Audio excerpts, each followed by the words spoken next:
কোনো বন্ধুত্বই চিরস্থায়ী নয়। জীবনের পথে অনেক ঘনিষ্ঠ বন্ধু সময়ের সঙ্গে দূরে সরে যায়। নিজের সঙ্গে সম্পর্কই সবচেয়ে গুরুত্বপূর্ণ, আর তাই তো আত্মসম্মান ও মানসিক শান্তি বিশ্বের সব সম্পর্কের চেয়ে মূল্যবান। কেউ পরিশ্রম দেখে না, সবাই শুধু ফলাফল দেখে। সফল হলে প্রশংসা, ব্যর্থ হলে সমালোচনা। তাই নিজের জন্যই পরিশ্রম করে যান। হৃদয় ভঙ্গ ও ব্যর্থতা জীবনেরই অংশ, সুতরাং এগুলো এড়ানো নয়, বরং শেখার সুযোগ হিসেবে দেখাই শ্রেয়। বাড়ির মতো শান্তির কোনো জায়গা নেই। দুনিয়ার যেখানেই যান, মানসিক শান্তির ঠিকানা একটাই, সেটা হলো নিজের ঘর।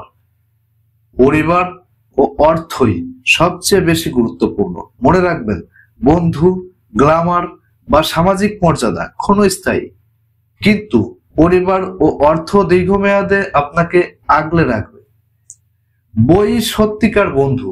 বই কখনোই প্রতারণা করে না, বরং জ্ঞানের আলো দিয়ে পথ দেখায়। শারীরিক ব্যায়াম চাপ কমায়, তাই শুধু ফিটনেসের জন্য নয়, মানসিক প্রশান্তির জন্য ব্যায়াম জরুরি। অনুশোচনা ও কান্নায় সময় নষ্ট নয়, বরং যা হয়ে গেছে তা আর ফিরে আসবে না। সামনে এগোনোর দিকে নজর দিন। আজ যা চাইছেন, কাল হয়তো তার মূল্যই থাকবে না। মানুষের চাহিদা বদলায়, তাই আবেগের বশে সিদ্ধান্ত না নেওয়াই ভালো।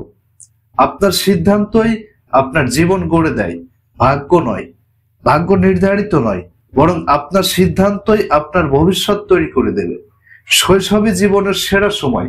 ভাবনাহীন, নির্মল, আনন্দের সেই দিনগুলো আর কখনোই ফিরে আসবে না।